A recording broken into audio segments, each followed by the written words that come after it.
Senhor Jesus Cristo, o nosso Rei, o Rei do Universo.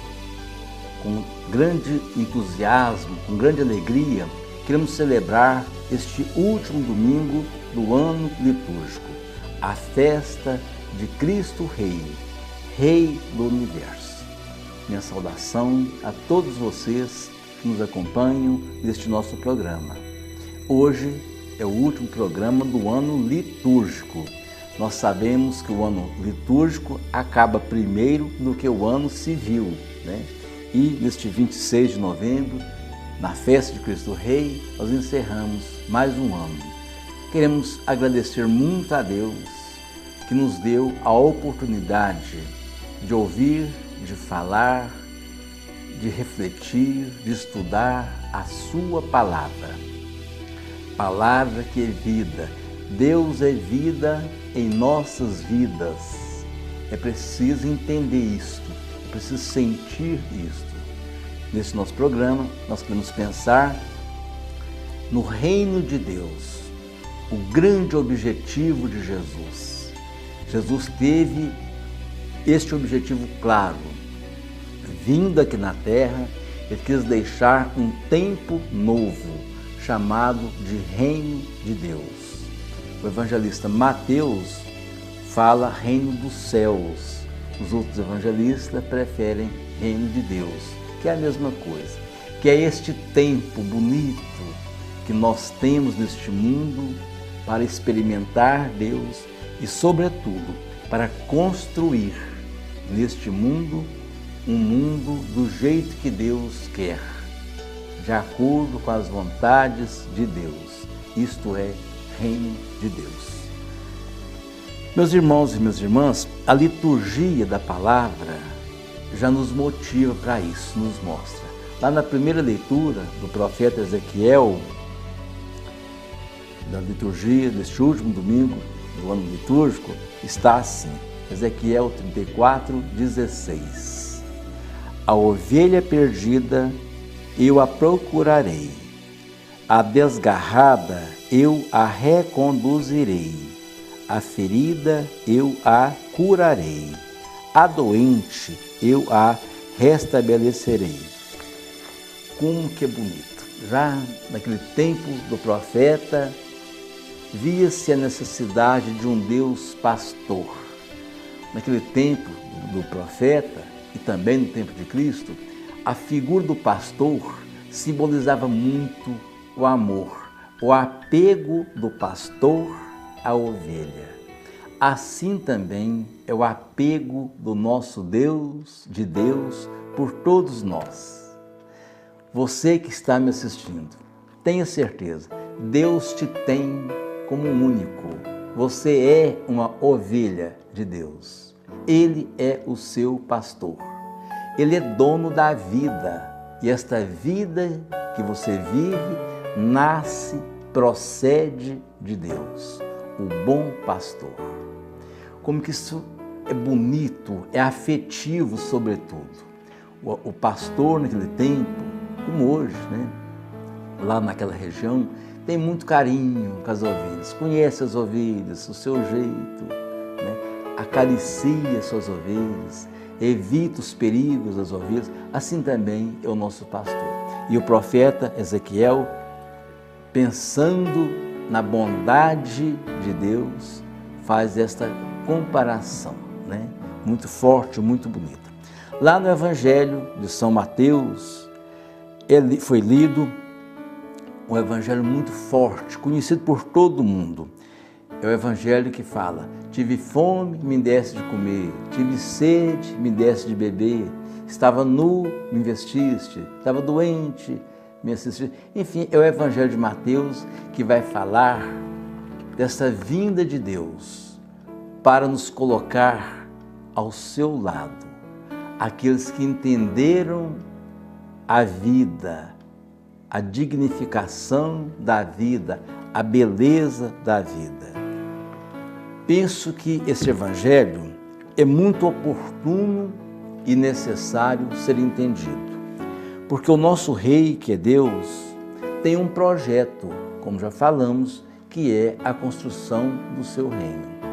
Deus já nos deu, já nos apontou caminhos. Lá no Evangelho de Lucas, capítulo 4, ele fala disso, ele inaugura lá naquela sinagoga, naquele dia de sábado, eu já falo sobre isto, sobre a necessidade do reino, do tempo de graça, um tempo em que os sofredores serão assistidos, um tempo que contrapõe ao sofrimento, que mostra que Deus é o Deus da alegria, que Deus é o Deus da justiça, que Deus é o Deus da vida em abundância. Deus quer vida em todos os sentidos, uma vida feliz, uma vida digna. Penso que nesses últimos tempos é preciso lembrar também de algumas palavras, de alguns valores. O nosso Deus é o Deus da ética, né? É preciso de pensar nisso. O nosso Deus é o Deus do bem, da solidariedade, é o Deus da partilha. O reino de Deus perpassa por esses valores. Por isso é importante, encerrando este ano litúrgico, a gente pensar, fazer uma retrospectiva no que nós vivemos neste ano. Viver a fé é isto, é vivenciar esses valores, né? É entender o tamanho, a grandeza desses valores e dessas necessidades para que o reino aconteça. É clara também, neste Evangelho de Mateus, a opção de Jesus pelos pobres, marginalizados, sofredores.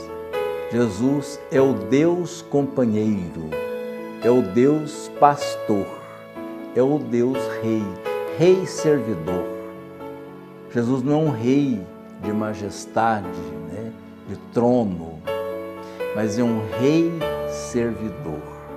Como que isso é forte, como que isso é bonito, como que isso faz parte da história, da cristologia, inclusive. Por isto, nós queremos pensar que existem esses dois lados, o lado do sofredor, o lado daquele que acolhe, que ajuda quem sofre. Aí nasce, então, a opção preferencial pelos pobres e sofredores. E Jesus continua nos mostrando através da história. Você que já tem os seus 50 anos, quem sabe um pouco mais, vai lembrar disso. Aconteceu em 1962 o Concílio Ecumênico Vaticano II. Um tempo bonito, forte. A Igreja tornou-se mais próxima das realidades do povo, do sofrimento das pessoas. A Igreja se inovou. A palavra adornamento, que quer dizer atualização, soou pelos corredores do Vaticano. De fato, a Igreja tomou novos caminhos e principalmente para nós aqui do Brasil, da América Latina, do Caribe, foi mais visível, porque aqui aconteceu a Conferência Episcopal de Medellín, a Conferência Episcopal de Puebla e as outras, Santo Domingo e Aparecida, mas principalmente Medellín e Puebla foram assim momentos fortes da Igreja. Os bispos de todo o Brasil, da América Latina, quiseram reavaliar a história da Igreja, a caminhada da Igreja. E aí chegou-se a esta opção preferencial pelos pobres e sofredores. Segundo Dom José Maria Pires, que acompanhou o Vaticano, esteve lá, eu tive a alegria de conversar muito com ele sobre isso. Ele fala, o Vaticano e as conferências episcopais fizeram opção não só pelo pobre que tem falta de recursos materiais, né? Por exemplo, aquele que passa fome, que não tem o necessário para viver, mas também para os sofredores em todos os sentidos. Existem pessoas que têm posses, mas que sofrem com a doença ou com qualquer outro motivo. Então a opção de Jesus é pelos pobres e sofredores. Você que está me assistindo, faça a pesquisa, é interessante isso. Lá na internet, no Google, você vai ver lá.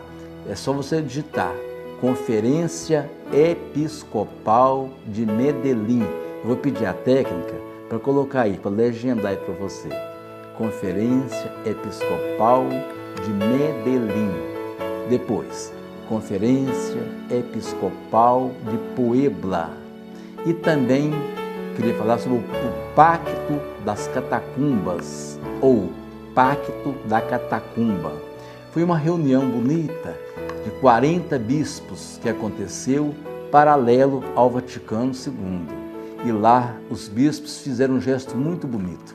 Naquele tempo, os bispos usavam um crucifixo de ouro, aí passaram a usar um crucifixo de metal, porque o ouro é muita riqueza, não precisava disso. Eles fizessem vários pactos, por isso que chama Pacto da Catacumba, ou das Catacumbas, né? Fizeram assim vários compromissos com os pobres e com os sofredores. De forma simbólica, bonita, tomaram sim posições tidas como radicais, mas não determinadas, cristológicas.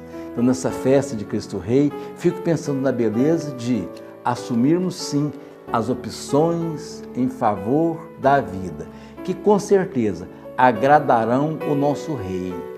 Cristo Rei é o Cristo servidor, nunca esqueçamos disto. Cristo Rei é o Cristo servidor. Um detalhe interessante, a estola que o padre coloca quando vai celebrar uma missa, quando vai fazer um sacramento, ela simboliza inclusive o manto do Cristo servidor, aquele que ele usou lá no lava-pés. É claro que a estola não é como o manto, né? Mas simboliza, né? Simbolicamente quer dizer que é o Cristo servidor, que no seu sacerdócio quer neste mundo um mundo melhor, um mundo mais feliz. Por isso, encerrando este nosso programa, lembrando que o reino de Deus é a grande preocupação de Cristo, é o grande objetivo de Cristo e é a nossa maior missão. Enquanto cristãos, eu quero ouvir uma música bonita que vai falar sobre isso, sobre o reino de Deus, sobre essa nossa pertença a Deus, uma igreja em movimento que quer sim construir aqui neste mundo o reino de Deus. Até quarta-feira que vem, se Deus quiser.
Não